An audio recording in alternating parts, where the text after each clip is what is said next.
Buenos dias. Good morning, everybody. Good morning. Happy Monday. I hope everybody's having a beautiful day so far.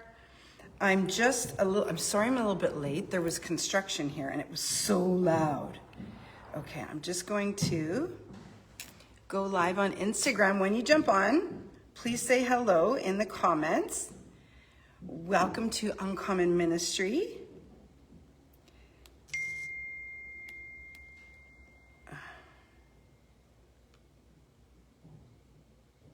Okay, we're gonna go live here on Instagram.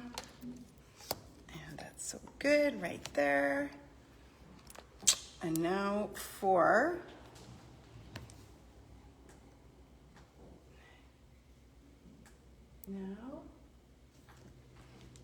hello. Power on. Good morning. I know I'm a little bit late. I had construction. I'm just about to go live on TikTok. Good morning, Amy. How are you? How's it going, sis? How are you doing? Okay, I'm just doing a few things here, but this is all stuff I normally do before I come on, but I wanted to make sure to get on. There we go. Okay, I want to put some music on this morning. How was your weekend? Good morning, Sarah. Thank you for joining. Oh my goodness. This is how we're going to do this. We're going to go like this. There. Now we have some music. Woohoo! Now I'm going to go live on TikTok. So good to see everybody. I love you. Yeah, so there was construction here this morning above me and it was so stinking loud that I can't even handle it. So I was like, okay, I'm just gonna wait a few minutes. Good morning, Myrna. Good morning, Renee. Okay, I have to just put the title in for TikTok. You guys, I can only do so many things at once. You know me. We're talking about forgiveness this morning. Forgiveness is not a gift we give others. This is gonna be so good. This is gonna be so good. All right, here we go. Now I can go live on TikTok. Happy Monday. Beautiful, beautiful sisters of the world. I'm gonna pull my notes up. Good morning, Joanne. Good morning, Alita. Look at all the beautiful humans here. Good morning, Ashley. Hi, everybody. I love you guys. How you doing? Pink is here with me, by the way. She's just on her chair. I'm gonna bring her up in 1 minute. I just had to get set up. Good morning, Ace. Good morning, Cameron. Good morning. Hi. Let me grab my coffee. Good morning, Jill. Jill, how are you? Sister, how the heck are you? I've been watching your journey. I'm happy to hear that you're well. You guys send Jill all the love in the world, okay? I'm not gonna tell you why, not my thing to say. Good morning, Wizard. Good morning, Deswet. Good morning, Angel. I love you. Okay, everybody just send Jill all the hearts. Jill's in Winnipeg, Manitoba. So for those of you who are in Manitoba, Shay's in Manitoba. Good morning. Okay, let me pour my coffee into my crushed coffee mug and I'm gonna get set up. So where are you coming from? Put it in the comments. Where are you guys coming from around the world? Thank you for giving her so much love. We love Jill. I love Jill. She's a dear friend. She's such an incredible human being. Good morning, Shay. I was just talking about you. I just said that Jill is from Winnipeg and you're from Manitoba as well. I love you so much. You guys are amazing. Okay, I think I'm ready to bring Pink up. Pink and I have matching outfits this morning. Hey, Pink, do you want to come up with Mommy? Come on. Come on. Come with Mommy. Here's Pink this morning, everybody. So we have matching outfits. So I decided to put us in matching outfits this morning. She's very clingy these days. And I always kiss her, and then people think that it's blood all the time. They're like, your dog is, what's wrong? I'm like, nothing, it's lipstick. Are you kidding me right now? My dog is precious beyond all words, and she has a better life than I do most of the time. Like, I do everything so that this dog is comfortable. Good morning, Ikat Soul. Wow, I haven't seen you for a long time. Chicago, Illinois. So Amy's coming from Chicago. Good morning, Renee. Hi, sis. Good morning, beautiful humans. I love you guys so much. Good morning, Angelique. You guys all come in. So Pink and I went for a big walk yesterday. She had a big day yesterday, actually. She's very shaky this morning. So we're all out of routine, right? Because the routine used to be that, lie down. The routine used to be that I would leave her at home and come here, but she wants to come with me. But she still gets a little bit nervous. Fayetteville, Georgia. Okay, wait, I have to bring people on as moderators. Sarah, I just have to say how happy I am that you're in Fayetteville. I just love it so much. I think it's so exciting. So Pink, even though she wants to be with me, this is very much out of her routine because normally she would stay home. But now I've got her coming with me every morning. Good morning, Richard. Who else do we have here this morning? I know, we love Pink. Everybody send some pink hearts for Pink. And I have her matching blanket this morning. Look at. So we have her little, of course, pink is our favorite color. How cute is she? She's a little old lady. And then here's her blankie. See her blankie? I don't even have a blanket that looks like this. She has all the things that make her happy and perfect. And now she's gonna sleep right there. Okay, lie down. Oh yeah, there goes the construction again. Hopefully it's not gonna be too loud.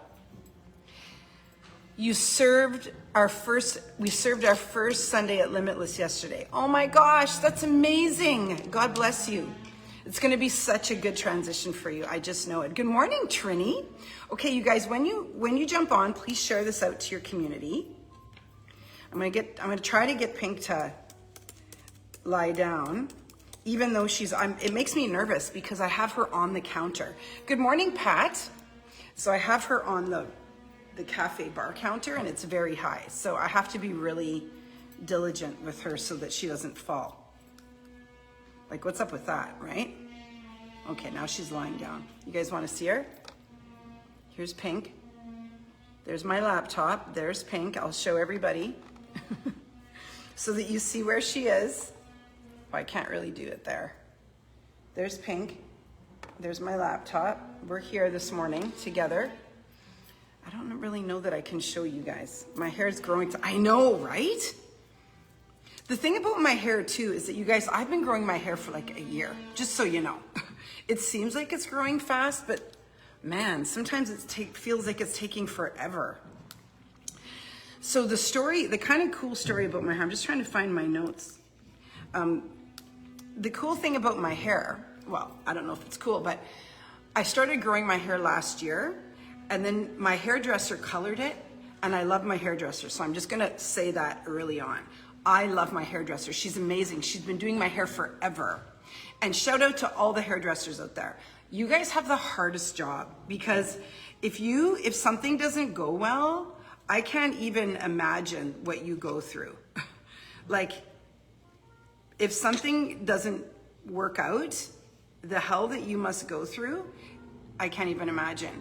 And this is what happened with my hairdresser. So I've had the same hairdresser for years. And she colored my hair, and I think she was just distracted that day. And she forgot to put me under the heat, okay? So I was getting my hair bleached every 6 weeks. And she put the bleach in, like we had for years and years, and I wouldn't let anybody else touch my hair. And she forgot to put me under the heat, and I forgot about it. Like, I was distracted too, and I went home, and I had a shower the next day. You guys, all my hair started breaking off. Like, my hair broke off in huge clumps, and I was growing it out. And it was awful. I thought something was wrong with me. I honestly thought that my hair was coming out. And so it was a Saturday, and I messaged her, and I was like, Courtney, I said, I don't know what's going on. And I sent her all these pictures. She's like, oh my God, what's happening?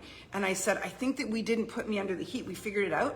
You guys, it's taken a year for it to grow out. So if you look at pictures of me like last year in the spring, my hair was super, super short because we had to cut it all off and start over. It was so short. So this is a year later. And we've done some trims, obviously. Good morning, Dove Star. Good morning, Joni. But it's been a journey. So I know that it feels like, maybe for you guys, like my hair's growing fast, but for me, it feels like forever. Because it's supposed to be to my shoulders right now. But we had to start all over again. It was crazy. And also it was like yellow. It was just a nightmare. She felt so bad. She was worried that I was going to fire her. I said, talk about forgiveness, which is our title for today. I said, sis, everybody makes mistakes. Like, imagine if I'd had a wedding. Like if I was getting married, right? It would have been super short hair for my wedding. I mean, these are just the things that happen. It was not intentional. She was devastated. She was so sorry. She did free treatments on my hair for like 3 months after that because it needed treatment, because you don't put bleach on hair and then not put it through the process. I don't know all the chemical things, but some of you hairdressers might. Yeah, I know. I love the way that my team is stepping up for each other. So today we have Sarah on Instagram. I think we have Ash on Facebook, and we have Shay, Angel, and Angelique on TikTok. So that's amazing. Thank you so much to my Uncommon team for showing up for you, for each other, because we had some issues this morning. We all had issues this morning. I had issues too. All right, so this morning, we're gonna get to it. So I was thinking this morning, you guys, so my routine, my morning routine, what's your morning routine?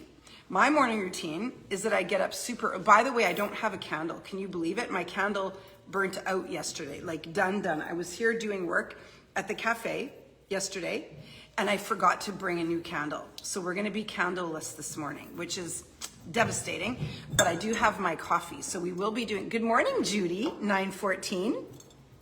So this morning when I was thinking about, okay, lie down, baby. This morning when I was thinking about what I wanted to share, I was thinking about one of the things that's hardest for us. I thought, what do people struggle with? You know, what are we struggling with day in and day out as humans? What are the questions that we have? What are the challenges that we have? And are you okay? Pink, what's wrong? You okay? Okay, 1 second. My dog's doing something really weird. Are you okay? Here, maybe I'm gonna hold her. What's wrong? She's doing this weird thing with her mouth. Okay, if she kisses me, she's okay. I think I'm gonna hold her this morning. Sorry, guys. I'm literally like, this dog is going through an aging process right now, and every day is different. So I'm just gonna hold her if that's okay. Is that okay with you guys? That I hold her? Is it gonna be distracting? Are you okay, babe? I'm telling you, don't we just love our babies? So I was thinking about the challenges that we have as humans and the things that we need to continuously remind ourselves of. And the thing that came to me this morning as I was sitting with my morning coffee, because I get up every morning at 6 and I have coffee and I pray and I open my Bible and okay, we can get rid of Ukraine bound. And I thought forgiveness. Forgiveness is the thing that we struggle with, right? And so I wanted to think of some stories that are relevant to forgiveness. And 3 themes. So I thought to myself, what are the things that we struggle to forgive people for? What are the areas, what are the themes, what are the things that happen on a daily basis or in the scope of a lifetime? What are the areas that we struggle, sorry guys, to forgive people for? And I came up with 3, and we're gonna have the same conversation tomorrow. So tomorrow we are going to carry this theme on. But today I wanted to address 3. So we're gonna play a little game. Good morning, Dr. Jacques. We're gonna play a little game. Good morning, Dreamweaver. In the comments, share which one you struggle with, okay? So there's 3 themes this morning. The first one is infidelity. Forgiving infidelity. So that's number 1. The second one is forgiving family betrayal. So that's the second one. And the third one is forgiving friendship betrayal. So those are the 3 areas that we're going to focus on this morning. And you'll notice that I titled this, Forgiveness Isn't a Gift That We Give Others. Wow, that seems a little bit bold, right? We believe that by forgiving somebody, we're giving them a gift, but that's not the way that Jesus did it. That's not biblical. It's not a gift for us to forgive somebody. It's an obligation for us to forgive people. Now, how do we forgive people when they've betrayed us? How do we forgive our partner or our husband or our wife when they have committed adultery? How do we do that? How do we forgive a family member who has betrayed us in the biggest way? There's so many different ways that family members can betray us, correct?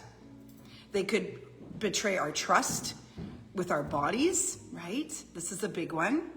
They could betray our trust by sharing information that's not theirs to share. They could ruin a wedding. They could come in drunk to a family event and ruin it. They could make our homes unsafe. There are so many different ways that we can be betrayed by family. I can think of some ways that I felt betrayed by family around my mom's death, and people who did and didn't show up to the funeral, to her celebration of life. People that you think should be there aren't there. Or people who didn't love her, or people who, this wasn't so much family, actually, I want to take that away. So yeah, there were certain people that I thought should have been there that weren't there. And I know that she would have been heartbroken. And it was hard for me to forgive them. And it wasn't even my wound, right? I just knew that had she known that they weren't there, which I guess she probably did, it would have been difficult for her. So we have these family wounds, and you might have some family wounds. Put them in the comments if you have some family wounds that are difficult to forgive. And so we have betrayal of a partner or a spouse. We have betrayal of family members. And then we also have betrayal of friends. And I believe that all of us have experienced at least one of these. Some of us have experienced all of these. So the question is, how do we forgive? How do we come in and forgive these things that feel so unforgivable? I mean, I've heard people say, that is just not forgivable. Like, I just can't forgive that. Have you ever said that? Have you ever said, I cannot forgive that? That's just something I'll never be able to forgive. That's unforgivable. Well, in Jesus's perspective, nothing is unforgivable. So how do we get around this? How do we navigate these big questions? Because the truth of the matter is that if Jesus can forgive the things that were done to him,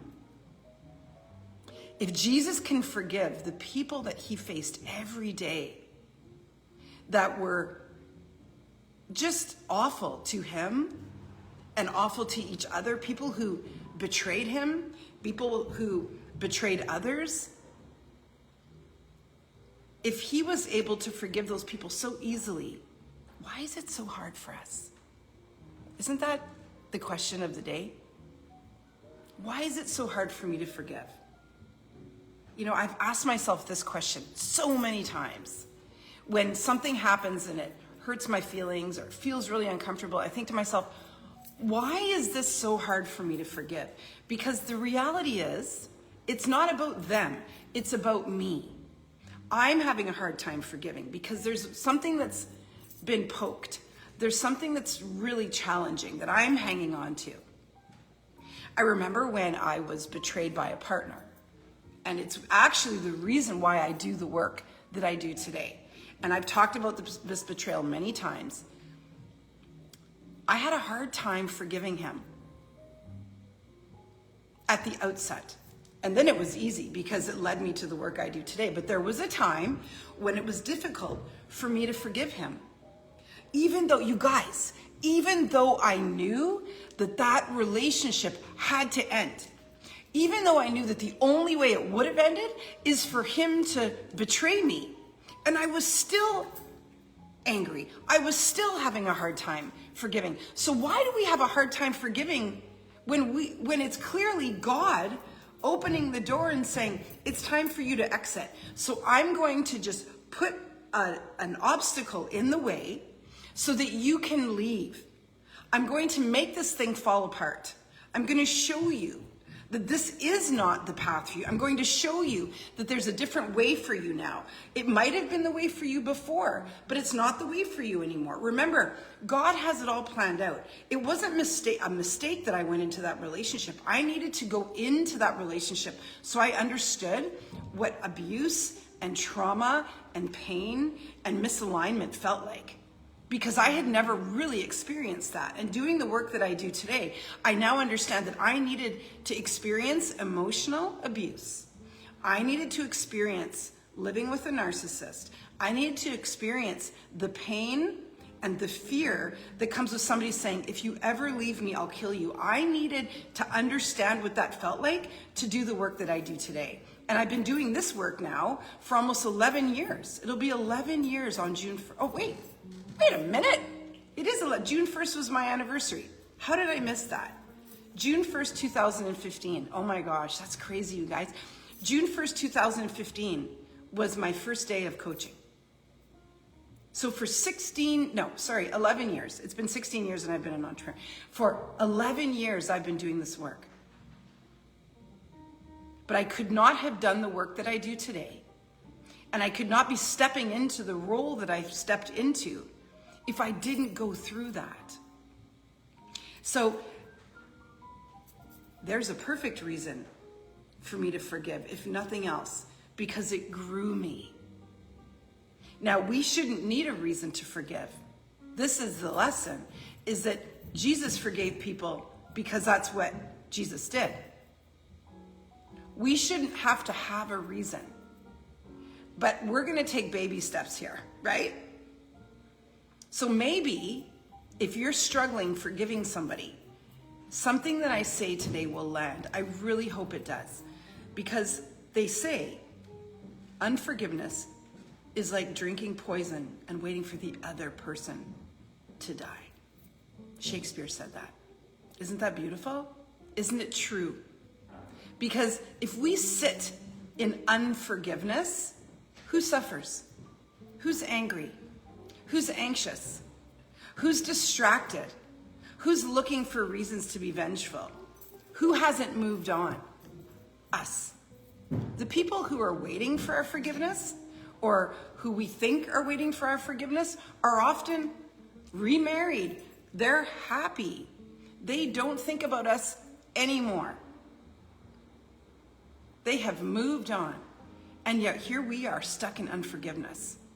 So the perspective that we're going to take today is actually Jesus's perspective on forgiveness. So we're not looking for reasons in this conversation to forgive. We are just going to forgive.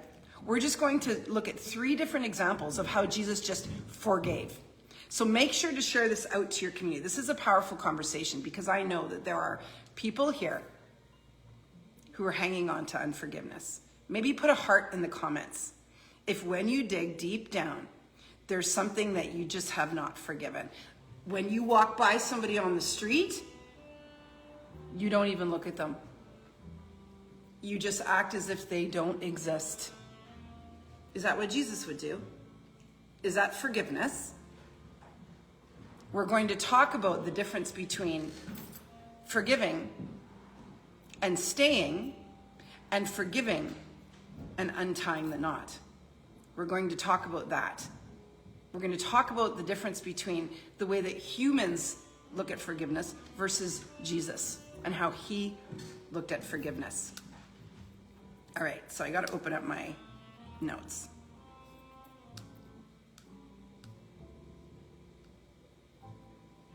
These are the three, I would say, most common reasons for unforgiveness: infidelity, friend betrayal, and family betrayal. They are common struggles with forgiveness that we experience as humans. They feel often unforgivable. They feel unbelievable. Ooh, like I can't believe that they actually did that. I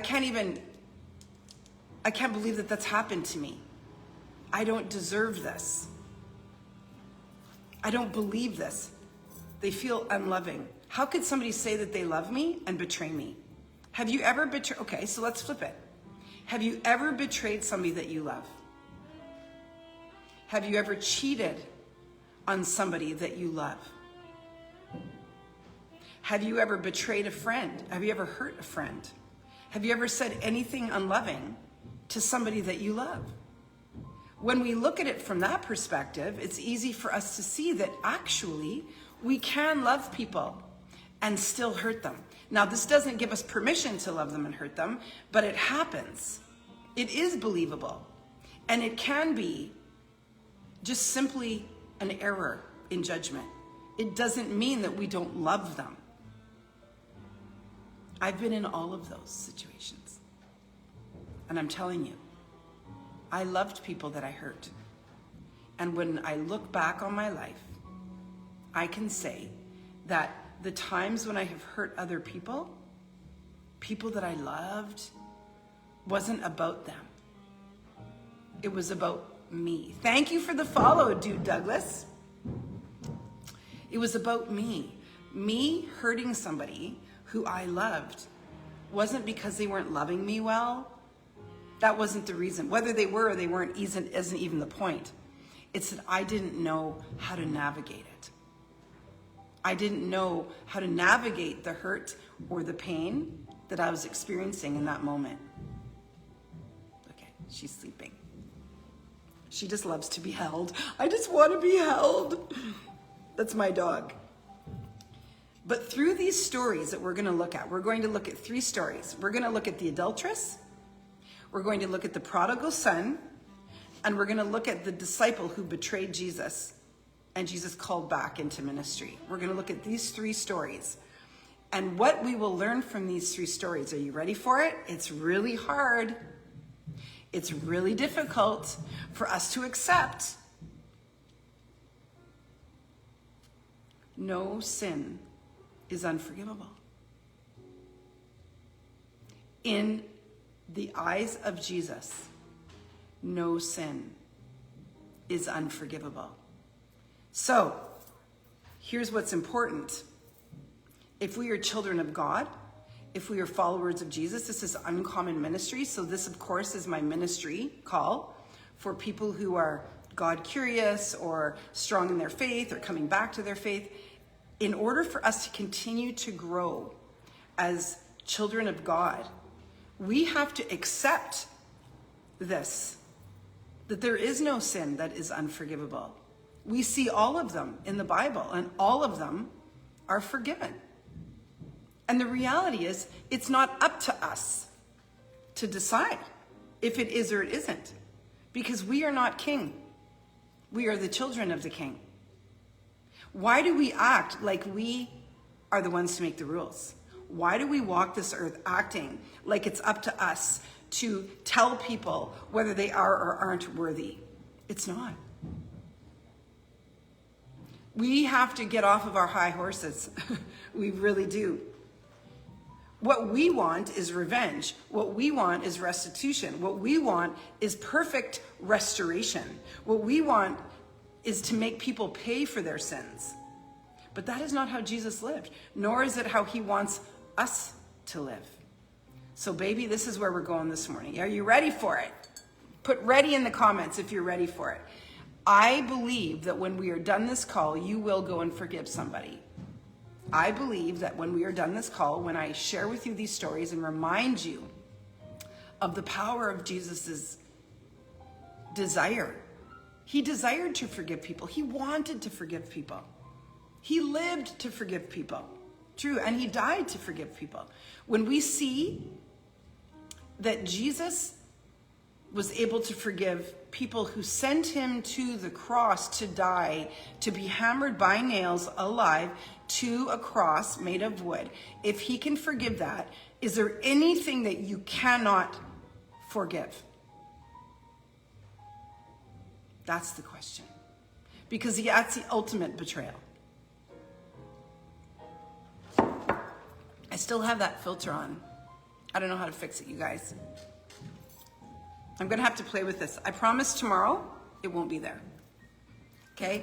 I'm cute, but I'm not that cute. Right? I don't look 25. All right, here we go. How do we get past our feelings and follow Jesus's lead? This is the question. How do we get past our feelings and follow Jesus's lead? As children of God and followers of Jesus, we need to study stories. This is what the Bible is for. Oh wait, I gotta get my Bible out. This is what the Bible is for. The Bible isn't just for fun. It's actually a tool, a resource. It's a study resource for us to go to when we feel lost. Oh yeah, I need an example of how forgiveness after adultery is done. Okay, I'm gonna open up to John 8. Oh, I need an example of what it means to forgive somebody in my family after they betrayed me. Okay, I'm gonna open up Luke 15. We're gonna read these today. Oh, I need an example of what it looks like to forgive a friend who's betrayed me. Okay, how am I gonna do that? I'm gonna open up to John 21. So this is what the Bible is for. It's evidence that it can be done. And we need reminders. And it's not enough for us to think about it. See, we spend too much thinking, oh, I'm gonna have to think about that. No, actually, you're not. You're not going to think about it. You're gonna go to your Bible and you're going to read it, and then you're going to forgive. See, we think that we get to think about it. You guys, forgiveness is obedience. Forgiveness is not an option. It's an expectation. So who do you need to forgive? Who do you need to step out and say, I forgive you? Because remember, no sin is unforgivable. And sin, forgiveness of sins, saying to somebody, I forgive you, not that it's really our job, by the way, that's a whole other conversation, but let's just work at it from the human level. Because Jesus would say it's not your job to forgive. It's your job to move on. It's your job to look at yourself. Because when we say to somebody, I forgive you, let's think about that for a minute. I know I'm off my notes. But when we say to somebody, I forgive you, are we releasing them? Or are we doing that to make peace? Because remember, God is king. It's not actually up to us to forgive people. Imagine if we were sitting beside Jesus and we were talking to him about the betrayal. Let's just say it's the adultery. And we were telling him the story. Are you okay, babe? And we were telling him the story. What would he say? Would he say, I have forgiven them already? Take a look at yourself? Or would he say, yeah, you know, that's a tough one. I understand why you haven't forgiven. What would he say? it's such a good way to look at it. If you struggle to forgive somebody, maybe just do a visualization of Jesus sitting beside you and you telling him the story and then him saying, they're forgiven. And then you can say to him, thank you. Maybe we don't even have to take the burden of forgiveness on. Wouldn't that be amazing? That we just give it up to God. But I know that that's another level of just giving it up to God, not even worrying about forgiveness. So here we're going to go straight into how do we get past our feelings and follow Jesus's lead? In other words, how can we continue to love people even after they've hurt us? She's having a weird kind of morning, so I'm just paying attention to her here. Okay? I'm gonna get one of those. I didn't bring my bag with me this morning. I should have. Forgot. Okay. As children of God and followers of Jesus, we need to study stories he told and how he lived. So we need to take a look at the stories that he told, and then on top of that, we need to look at how he lived. So we're going to look at the adulteress first. So the story of the adulteress, I'm just going to read it. It's short. It's John 8, verses 1 through 11. So if you have your Bible, good morning, Erin. Okay, if you have your Bible, we're going to go into John chapter 8, verses 1 through 11. I'm just going to read it because nobody tells the story better. Right? Are you with me? Here we go. Jesus returned to the Mount of Olives, but early the next morning, he was back again at the temple. A crowd soon gathered, and he sat down and taught them. As he was speaking, the teachers of religious law and the Pharisees brought a woman who had been caught in the act of adultery. Okay, so not only did she do adultery, but it sounds like she was caught in the middle of it. We know how humiliating that would be. They put her in front of the crowd, so now she's doubly humiliated. She's humiliated because she's been caught in the act, and now she's been put in front of a crowd of people to be double humiliated. So telling everybody, like, I want us to just think about this. Like, if anybody's ever been unfaithful and you were caught in the act and then you were put in front of the crowd of people at your church to be extra humiliated, imagine how that would feel. Teacher, they said to Jesus, this woman was caught in the act of adultery. The law of Moses says to stone her. What do you say? This is Jesus versus Old Testament. They were trying to trap him into saying something that they could use against him. But Jesus stooped down and wrote in the dust with his finger. They kept demanding an answer, so he stood up again and said, all right, but let one who has never sinned throw the first stone. Then he stooped down again and wrote in the dust. When the accusers heard this, they slipped away one by one, beginning with the oldest. I'm going to address that in a minute. Until only Jesus was left in the middle of the crowd with the woman. Then Jesus stood up again and said to the woman, where are your accusers? Didn't even one of them condemn you? No, Lord, she said. And Jesus said, neither do I. Go and sin no more. All right. So I just want to address something about the oldest leaving first. The oldest leaves first because the older we are, the more we've sinned. So the oldest of all of them, who would also, by the way, be considered the wisest, probably the one with the most authority, and this is such a powerful lesson, was the first one to step away. Because through a lifetime, you know that that man sinned. And so he stepped away first. So how is that powerful? Everybody else would have seen that the wisest and oldest, and probably the leader of them, stepped away first. recognizing that no matter how wise you are, no matter how authoritative you are, no matter your title, no matter how long you've been preaching, because remember, these were leaders, no matter how long you've been teaching, no matter how wise you are, no matter how well respected you are, you have sinned. You are not without sin. And so he stepped away first. Beautiful. And then everybody else followed. So what are the lessons in infidelity and forgiveness here? Number one, you ready for it? Write these down.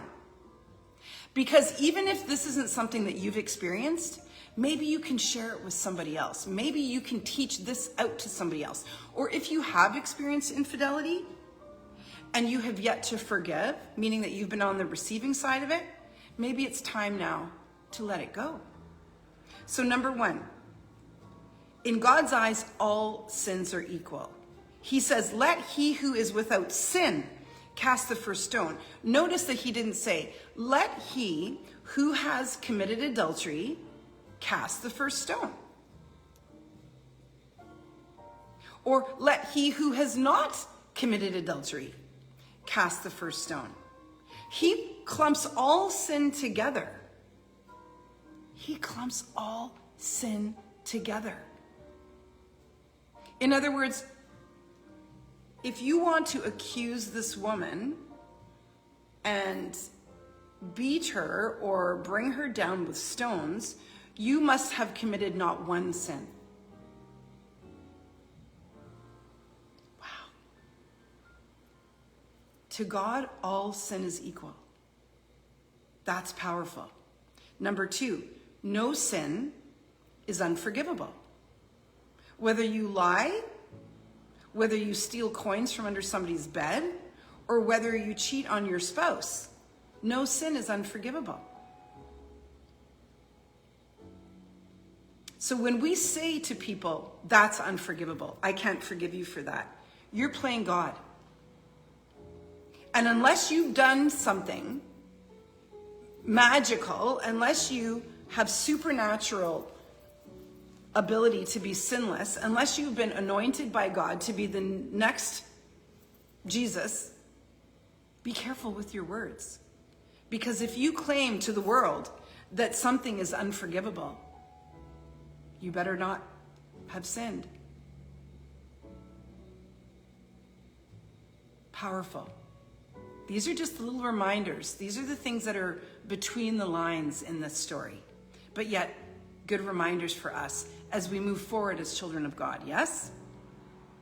Number three, you can untie the knot and forgive. Now, this is something that's really powerful in this story. Notice Jesus doesn't say, stay with me and walk with me as one of my disciples. He says to her, go now and sin no more. What do we learn in that?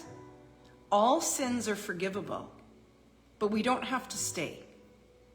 We can let them go.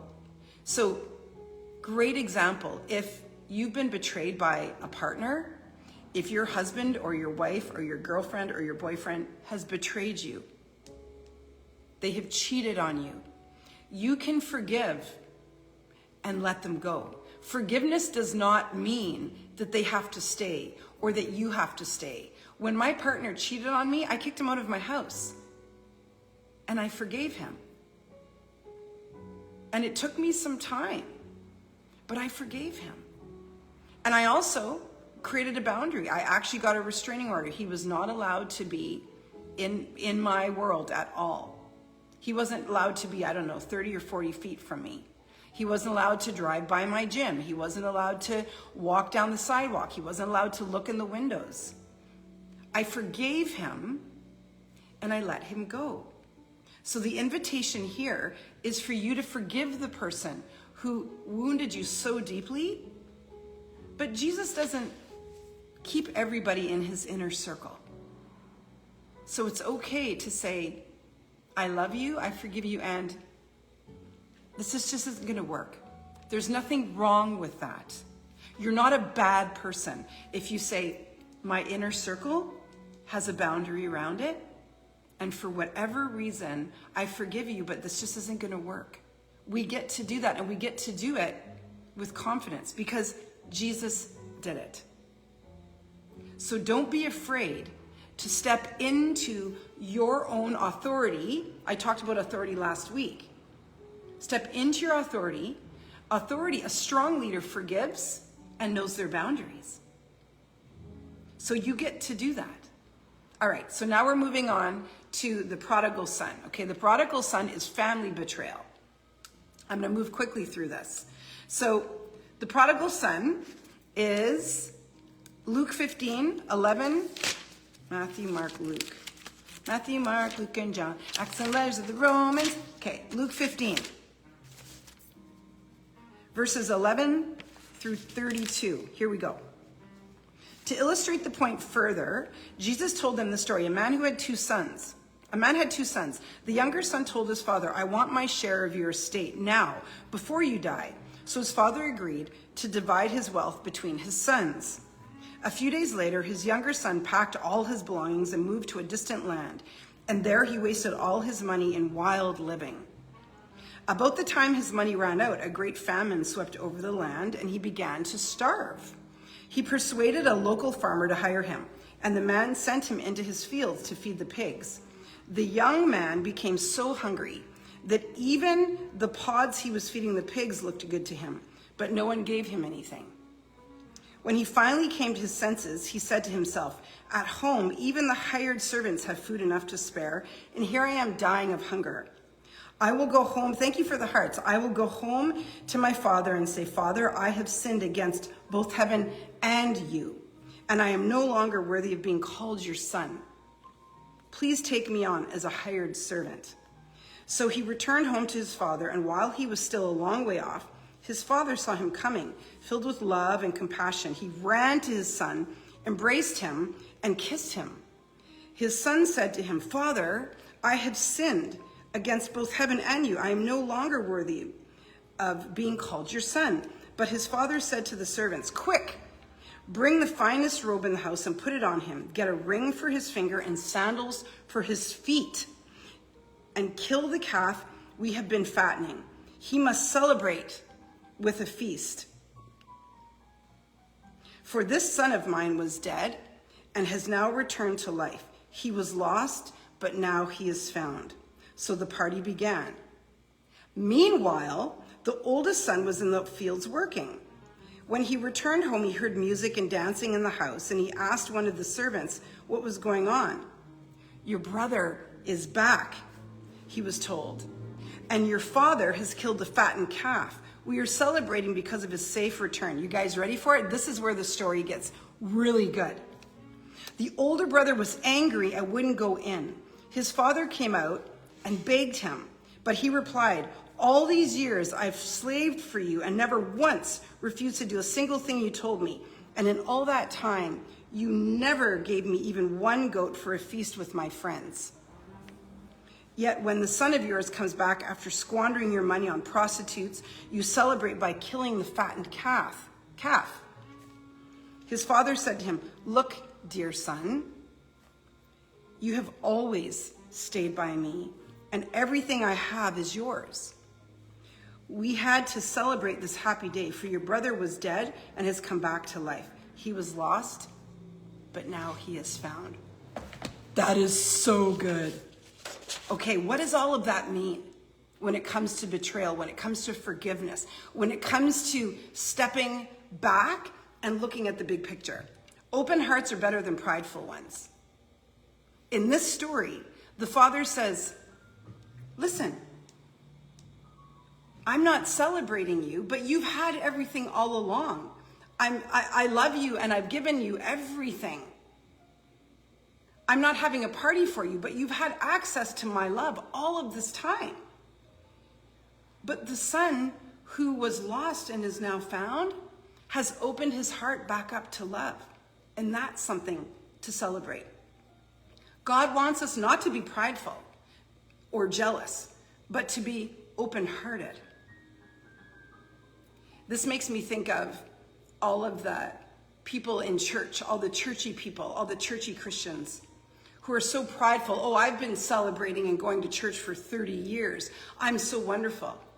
And then there's the new Christian who spent a life lost and now comes home.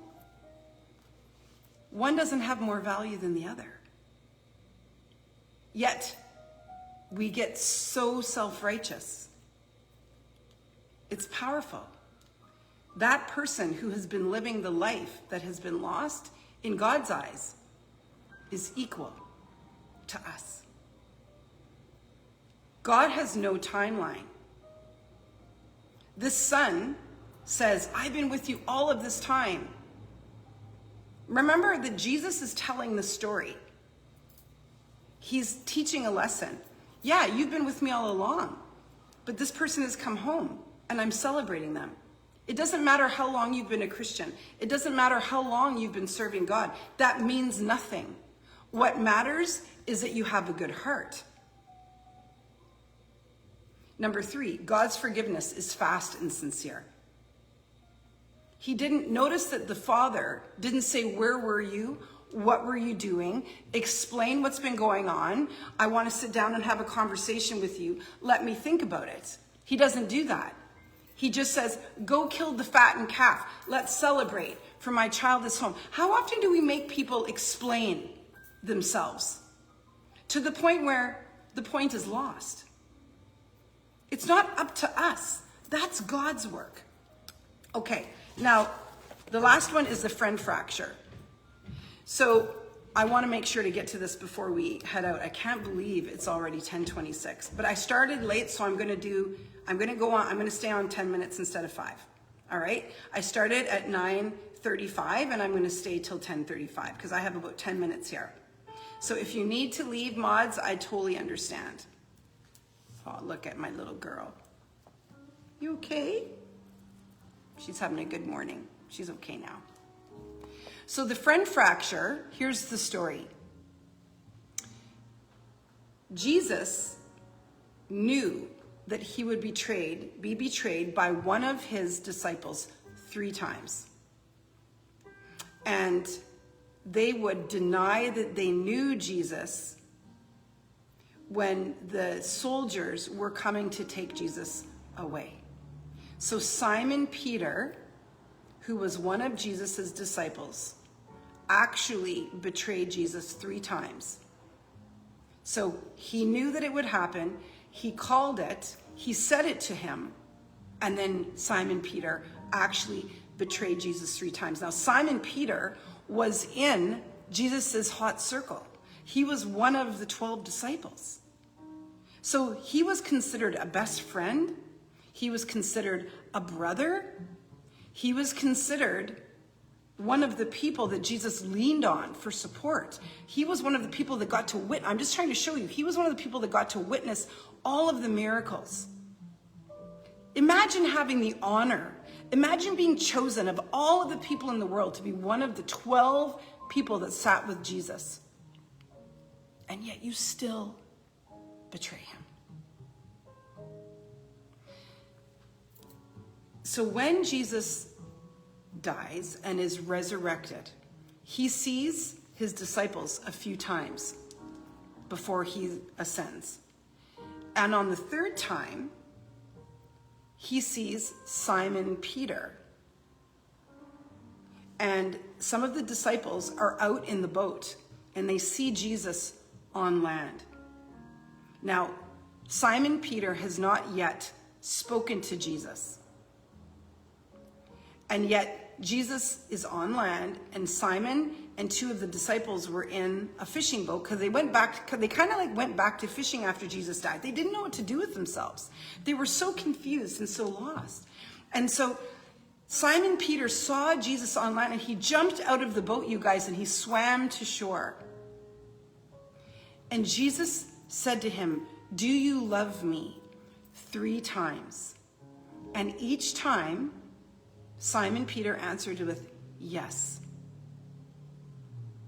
So interesting that he said, "Do you love me?" 3 times. Once for every time that he betrayed him. And then Jesus said, "Feed my sheep and care for my sheep." Now, if we think about that, what that means is go out and do ministry. His sheep were his flock. Jesus didn't have sheep. his sheep or his people. You guys, Simon Peter is one of the reasons why Jesus was sent to death. He was betrayed 3 times by his own person. He could have said, yes, he's my friend, he's my teacher, he's a good man. He could have gone to bat for him, but he didn't. And yet still, Jesus said, I forgive you. And then he said, and I'm keeping you in my hot circle. So there are people who we forgive and we untie the knot. And then there are people that we forgive and we keep them close. And this is when we know that Jesus knew people's hearts. Because there were the people that he forgave and then he let them go. And maybe he knew that we don't know about the adulteress. From what I understand, I don't know everything in the Bible, but I don't know that we hear about her again. Do we know if she ended up living that life of no sin? Did she continue to be an adulteress? I don't know the answer to that, actually. Does anybody know the answer to that? Feel free to put it in the comments. I never pretend that I know everything. I'm still a baby Christian. But when it comes to Simon Peter, Jesus knew his heart. And so he kept him close. And he said, go out and take care of my sheep and feed my sheep. This is such a beautiful example of when people betray us or when we are deeply hurt, we can forgive and keep them close. But we have to know their hearts. So number 3, the friend fracture, I call it. And you can go to my YouTube channel, and I've done a whole live about this with a girlfriend of mine, about friendship and healing friendships and fractures and building the relationships back. So 3 lessons that we hear in this story from healing friendships. Number 1, create a space of safety and love. In other words, when we build friendships with people, let's not forget to create a space where they feel safe and loved to come back in. That means we don't call them names. That means we don't criticize them. That means that we stay open and we invite them back. Notice that Jesus didn't name call. Jesus didn't get in there and say, well, you're this and you're that and this is how I feel. That's not what he did. He just listened. And then he said, do you love me? If you love me, prove it. If you love me, go and take care of my flock. If you love me, go and feed them. How beautiful is that? Number 2, real friendship calls people higher. I love this. Notice that Jesus didn't say, I love you, you love me, we're good, onward. He called Simon Peter higher. He said, I want you to now go and feed my sheep. I want you to now go and take care of my sheep. He's calling him into ministry. Prove it. Go out and be a better man. Go out and do all of the things that you are supposed to do in my name. He called him higher. So don't forget that we also come back into relationship and do better. We don't continue to make the same mistakes over and over again. And then number 3, forgiveness doesn't need an explanation. Notice that Jesus didn't say, tell me why you betrayed me. Tell me what happened. Okay, tell me again. Okay, what did they say? Okay, now what did you say? Okay, what happened? Okay, and then what was her response? And then he said, she said. Notice that Jesus didn't do that. All right, baby love. He just said, do you love me? Do you love me? Do you love me? Now go and do better. Give us some hearts if you think that Pink is a cute girl. Okay. So, moving on. Forgiveness doesn't say it's okay. One of the biggest misconceptions about forgiveness is that it somehow excuses bad behavior. That's not what Jesus does, but he doesn't focus on the behavior. Forgiveness says, I acknowledge what has happened and that it was wrong. I acknowledge it hurt, but I refuse to let this pain destroy your life or my life. So we're going to move on. My question to you is, where have you confused forgiveness with approval of the sin? I think this is what happens with people, is they say that's unforgivable, which means I can never approve of that. But there's a difference. You may never approve of it. You may never say that was okay. You may never understand, but that shouldn't keep you from forgiving. Let's not get these things confused. Jesus never minimized sin. He simply chose mercy over revenge. Number 2, forgiveness doesn't always mean reconciliation.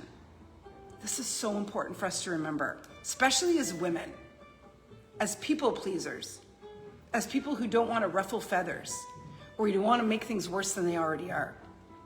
Forgiveness and reconciliation are different. Forgiveness requires one willing heart. Reconciliation requires 2 transformed hearts. Jesus forgives everyone, and not everyone walks with him. He chose his disciples and his circle intentionally. We don't know how or why. He doesn't explain that. But he knew their hearts, and that was enough. So listen to your intuition. If you forgive somebody, but you know that they shouldn't be in your hot circle anymore, trust that. If you forgive somebody and you know that they should stay, trust that. He gives us the tool of discernment.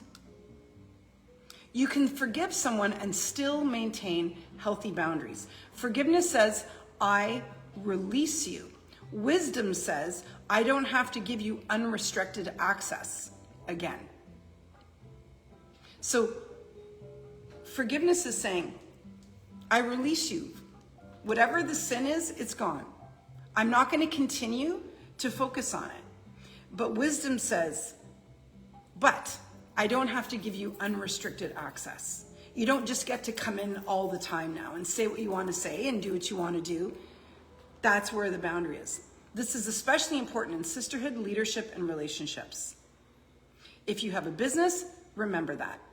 If you have friends, remember that. If you're in a group, a sisterhood, like Uncommon Woman Sisterhood, we have to remember that. That we get to forgive, but we also get to have boundaries. And this is the last point. I love this so much. Jesus forgave while he was still wounded. You guys, we get to be wounded and forgive. We get to still feel the hurt and forgive. We still get to feel all of the discomfort of the situation and forgive. One of the most remarkable moments in Scripture is Jesus on the cross. He had been rejected, he had been beaten, he had been betrayed, he had been mocked, he'd been abandoned by his people, yet he prayed, Father, forgive them, for they know not what they are doing. Luke 23, verse 34. Notice, he forgave before there was an apology, before anyone admitted guilt, and before anyone changed. The forgiveness was already there. Forgiveness is not weakness. And I know that there are some of you here that think that if you forgive, that somehow it's going to show a sign of weakness, or that you don't have wide shoulders, or that it's okay, or that the thing that you're approving of, or that you'd rather just make peace and move on. No, that's not what forgiveness is. It is one of the greatest demonstrations of spiritual strength to say, I've already forgiven it. It's already in my past. Like, I haven't thought about it again. It says, you may have hurt me, but I will not hurt you back. You may have wounded me, but I will not live in the wound. You may have closed one chapter, but God is still writing my story. Listen, the enemy wants your heart chained to what happened yesterday. The enemy loves a weakened woman. God is calling you into tomorrow, into your future. Forgiveness isn't about pretending that the wound never happened. It's about trusting that God is a better keeper of justice than you could ever be. Thank you for the hearts, everybody. And thank you for the 10K hearts. I just noticed that. When you release what you've been carrying, you make room for what God has been preparing. Forgiveness doesn't always change the person, but it always has the power to change you. So don't think that when you forgive somebody, it's going to change them, okay? It'll change you. So today, he invites you to lay down the bitterness, lay down the offense, lay down the need to make someone else understand. Choose freedom, choose healing, choose Christ. Because the woman who forgives is not saying it didn't matter. She is declaring, God's grace matters more than my pain, and I refuse to let yesterday steal what God has for me tomorrow. I will walk as Jesus walked. That's it. You guys, I hope that something there landed for you. The question that I want you to think about, I'm gonna find it here, is, where is it? Where's the question? Where have you confused forgiveness for the approval of what happened? That's what I want you to think about. The truth of the matter is, you don't have to think that whatever they did was okay. But I'm pretty sure that none of us is sinless. I'm pretty sure that all of us have hurt people. I'm pretty sure that all of us have betrayed people at some level. Who are we to act as if we haven't? Who are we to stand tall and pretend that there's never been any wrong in our lives? Nobody wants to be around those people. And being self-righteous and acting like we are without flaw and without sin is in itself sinful. So we need to check ourselves. We need to make sure that we're not coming in acting as if we are without sin, judging everybody else who is. I love you. Thank you so much for being here, everybody. I really, really appreciate you being here. Okay, so tomorrow is part 2 of forgiveness.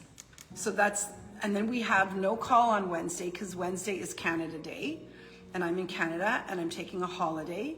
And then we have no call on Friday because it's July 3rd and I'm going to be traveling in the States and I'm going to be busy that day at July 4th stuff. So we're taking Wednesday and Friday off. So we have Tuesday and Thursday of this week to meet here at 9:30 a.m. Eastern Standard. So tomorrow is forgiveness, and then the new theme for July is ascension. Because you guys, we are 6 months into the year. So we're going to look at ascending to the highest version of ourselves. We are going to upgrade our lives. We're going to pivot and go in July. Thank you so much for the hearts and the roses and everything, you guys. I love you and thank you. So the month of July is ascension, and we're going to be learning how to take ourselves from where we are to where we want to go. So exciting. So thank you to everybody who is here. Thank you to my uncommon moderators. So thank you, Shay. Thank you, Angel. Thank you, Joy. Thank you, Angelique. Thank you, Ash. Thank you, Sarah. I love each of you. Thank you so much for being here. I love you. I love you. I love you. Thank you to everybody who is here. Please share this out to your community. Say bye, Pink. I'll see you guys tomorrow morning. Have a marvelous day, everybody. Say thank you, Pink. Say thank you. Love you guys. Have a great day. Bye. Bye, TikTok.